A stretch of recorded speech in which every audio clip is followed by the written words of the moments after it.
Welcome to another exciting episode of Musa and Show. Here is what we have today.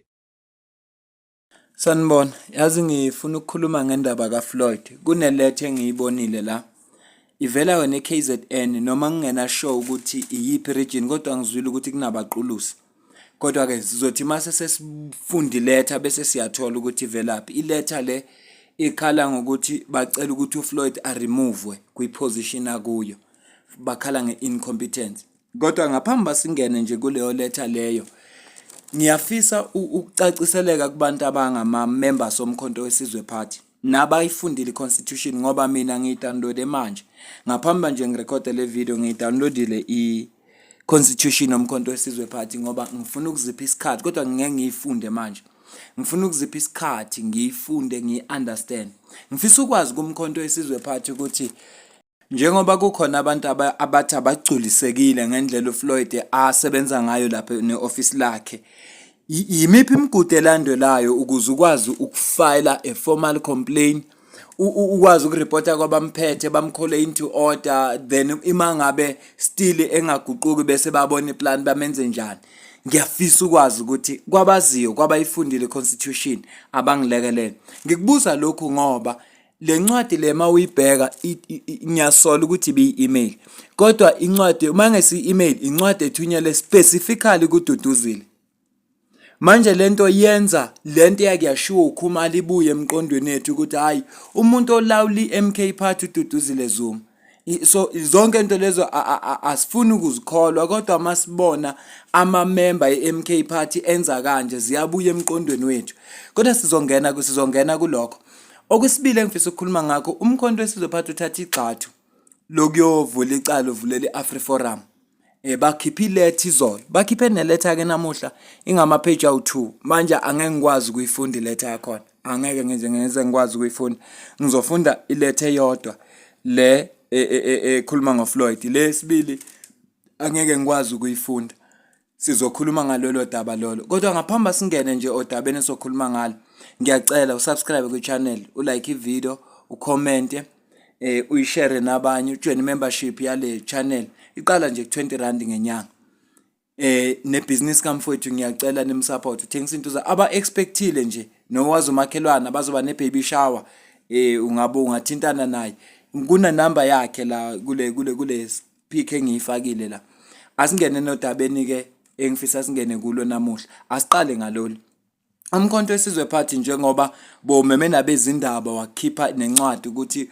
uzoye eCape Town uyovula icase ngokusemthethweni waphela kuze kuvula icase funakiwe police station kusuka lapho ke isigaba nje sokuqala bekukhona uDr John Hlophe neleadership enye nje evela naseyindaweni ezehlukene oba ngimboni noPapa Penny njoba ubabona la kuma peak futhi uyababona bebehamba bebaningi into engifike ngayiqaphela ukuthi uma ngabe bebengahambi ngazwilinye noma bengavumelani nekuzokwenziwa bebengeke baphume ngobuningi kanje kodwa baphume ngobuningi futhi uyayibona leadership bezo support ukuthi cha lento ezokwenziwa umkhonto wesizwe party bayahambisana naba akusiyo nje into elapha kuma leaders kodwa yinto ekhona eqenjini siyakubonga ke lokhu kuyigxathe elihle kakhulu ngoba besikhathazekile ngokuthula komkhonto wesizwe party sithi kwenzeka zonke lezi zinto wasuyathula kanti uyazi wona ukuthi uhlele ukuthi njoba sekwenzekile konke lokhu if Afriforum ayibe responsible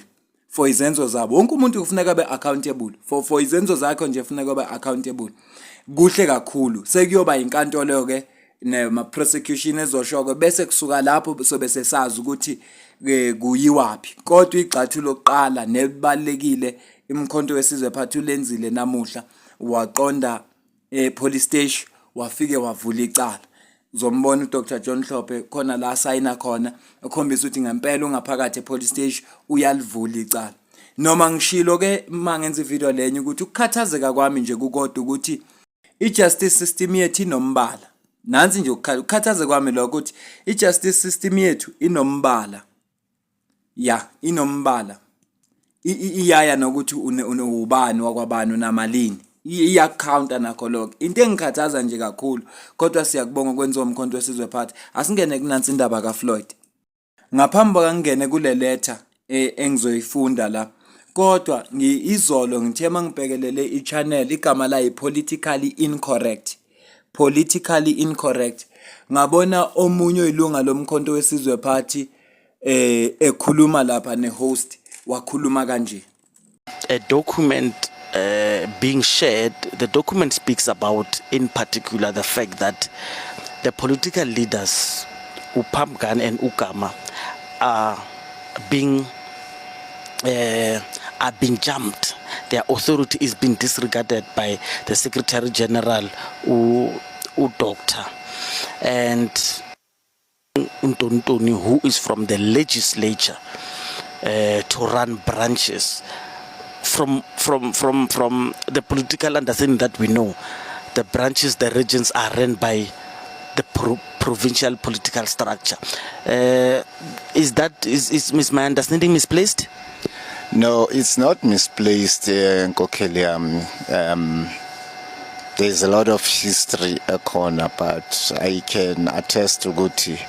The leadership as a Gauteng is been undermined by all means by ESG office, because even Noma Makfunega Stolama communication direct from the SG office, Sizowatola via the legislator party leader, and of which ube ne resolution la ekhaya emkhontweni ukuthi will have a separation of a representation. When deployed go government, you'll remain go government, and you'll take your party line from the political party that is leading, irrespective Uguti it's Gauteng or Mpumalanga or wherever. MK, it's clear on its line and its resolutions. Uguti, if you are in parliament, you have to serve as a deployee go parliament, and let those who are running the structures politically run the organization. Njengoba ke Muzubhuti echaza ukuthi bona njengase Gauteng bafila undermined by i-office lika SG. I-office lika SG, office eliphethe uFloyd, bafila undermined. Ngiyathemba ukuthi emveni kwenkulumo yabo bazozama ukuyilungisa lento. Ngiyafisa futhi ukuthi njoba ngithe abazi constitution nomkhonto wesizwe party abangilekelele ukuthi basitshela ukuthi lapha kumkhonto wesizwe party uma lethe angigculisekile ngo-SG yimiphi imigudu efuna siyilandele kuze kwazi ukureporteka kahle, ngoba phela kukhona abamphethe, khona upresident, khona deputy president, khona obani, bonke labantu abakhona lapha ya banemsebenzi yabo efuneka bayenze. So izigcina indaba ifika kwi-disciplinary committee, izifike yonke leyo ndaba kulandelwa miphi imigudu, ngoba ngikusho lento ngoba ngishilo ekuqaleni nathi iletter esizoyifunda manje ibhalwe yaqondiswa straight kuDuduzile. Ngabe lokho iyona ndlela eright nayo ukwenza izinto. Ukhona upresident, ukhona udeputy president, ikhona i-disciplinary committee. Angazi noma uya ku-disciplinary committee ngoba usube kwicala na, azikho na inhlaka ezikhulumayo. Angisho ukuthi akufanelanga isendwe kuDuduzile, kodwa ngabe lokho kwenziwe la kuyiyona mgudu elungile na, ngabe iyona ndlela ofuna kwenziwe ngayo na, noma kuzokhanda uqheke ngamabomu. Angeke ngazi ke. Athi singene kwiletter le. Iletter le ibhalwe ngomhla ka-8 February 2025 iqondiswe ku Honorable Duduzile Zuma. Ithi ke formal complaint, Secretary General's fitness for office, revolutionary greetings. Uthi kumbhalo wencwadi, ngifisa uku-expressa i-concern nokuphoxeka enginakho mayelana ne-performance kanye ne-behavior ka-Secretary General uFloyd Nyiko Shivambu. Unfortunately, kufike la ngirealize khona ukuthi akekho fit for i-office. Nazi izizathu ezenza ngisho njalo. Izizathu zakhe zikuyi-point form. Point number 1 ithi lack of leadership. Secretary General usekukhombisile ikhathi ilandelana ukuthi akekho reliable ukuprovide i-leadership ne-guidance ne-direction ye-organization. Bese kuba nesihlokwane esincane ngaphansi esithi poor decision making. Lokho kubufakazi ukuthi uSecretary General uma ngabe enza ama-decision akazange a-consulte abantu ofanele aba-consulte lokho kwalidela ukuthi enze inqumo ezingaphusile. Bathi lokhu kuku-abuser amandla ku-Secretary General uma kufuneke athathe inqumo concerning constituency office. Kusho ukuthi labantu abakhethwa njengoba bekwenziwa ama-detachments KwaZulu Natal kule region le, bona akuzange ku-consulte relevant stakeholders.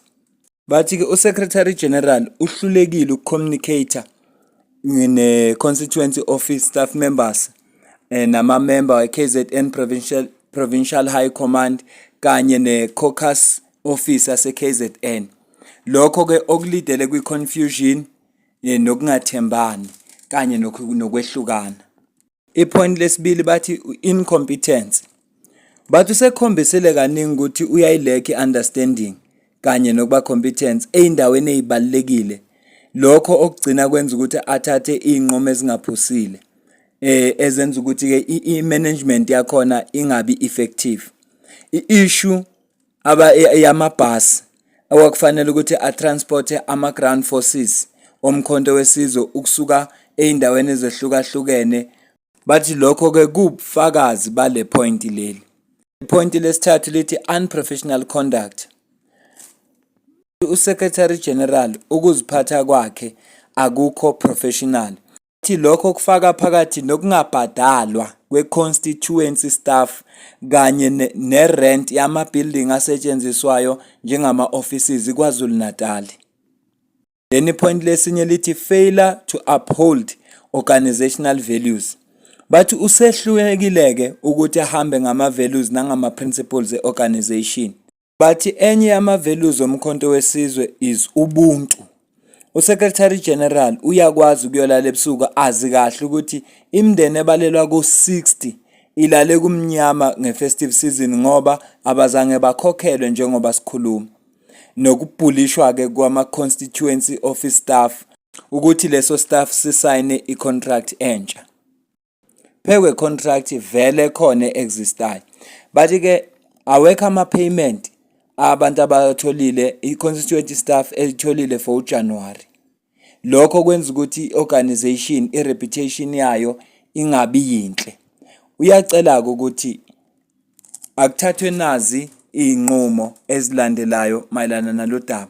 Kuconductwe i-investigation ezobhekisisa kahle i-performance ka-Secretary General kanye nokuziphatha kwakhe. Okwesibili kuthathwe ama-disciplinary actions. Lokho okuzobe kubala phakathi ukukhishwa kwakhe ofisini uma kunecessary. Okwesithathu kwenziwe isiqiniseko sokuthi i-organization ilidwa abantu aba-competent and aba-effective as ama-leader abazokwazi ukuhamba ngama-values nama-principles omkhonto wesizwe. Wayeseyiphethe incwadi yakhe ngokuthi angajabula uma bengase bamuphi update mayelana nalezi zinto asezibalile. Obhalile-ke le ncwadi umxolisi Mthethwa eMalahleni Zone Coordinator abaqulusi sub-region kwi-Zululand region. Iyona-ke letha le ebengithi angikhulume ngayo ngoba ngiyibonile. Ibhaleleke uDuduzile Zuma ukuthi akenze lento abazicelile la bazibala nezathu zabo abayishoyo. Kodwa uma ngoba ngikuphikisa ukubhalela encwadini kodwa ngiyafisa ukubuyela emumva kancane. Ngisazobuyela kwi-video ngoba ngayenza i-video kodwa uFloyd wakubeka kacaca ukuthi akubanga isinqumo sakhe kuphela kukhethwa kwalabantu abakhethwa lapha njoba kwakwenza ama-detachments. Kwahlangana i-high command, bahlangana beyi-group, babonisana beyi-group, kwase kuthunywa yena ukuthi akakhiphe isinqumo kuleyo party nje kuphela. Okwesibili angazi noma nguyena responsible for ukuthi kubhadala istaff, uyo responsible na for ukuthi kubhadalwe nama-rent. Kodwa ke fisa sengathi umkhonto wesizwe ungayi-attenda lento. Kodwa into engiyibukayo ngoFloyd selokhu afika kumkhonto wesizwe party ama-members awazange memukele. Khona nje i-video yake yatrenda yomama wathi kusuka abantu ko-EFF bangene ezikhundleni. Ekubuye phela usuka ku-EFF ongena esikhundleni beno-advocate Dalimpofu. Yes, advocate Dalimpofu abakamnyakazisa abantu kodwa uFloyd ufike nje kumkhonto wesizwe. Ngiyacabanga khona abantu akabaphazamisile. Angisho ukuthi into asolwa kuzo akazenzanga ngeke ngisho njalo ngoba kangazi, kodwa nje selokhu afika yena wafika kunale nkinga ekhona. Ngiyabonga kakhulu, ngicela ukuza ukuphawula kwakho ukuthi kona kuthini.